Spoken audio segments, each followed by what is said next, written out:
Sarap tignan mga ka-grumpy, no? Tignan nyo yung cheese pulang haba. So gusto nyo malaman kung saan ko nabili yan? Tara, samahan nyo ko. Tagal na ako naghahanap ng Japanese pancake na to. Buti na lang nakakita kami ng bagong bukas na branch nila sa may Vertis North. Dun sa may itaas, sa malapit sa may sinehan. So yung in-order ko ay yung mozzarella flavor nila and yung kay Mrs. ay ang cookies and cream.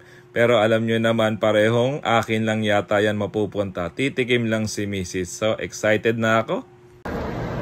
Titikman ko rin sa wakas. Unahin natin itong mozzarella. Tingnan natin kung hanggang gaano kahaba ko siya kayang gawin. Ayan. Masarap siya in fairness. Sobrang init lang. Kaya yun napaso ako at hindi ko siya napahaba ng todo.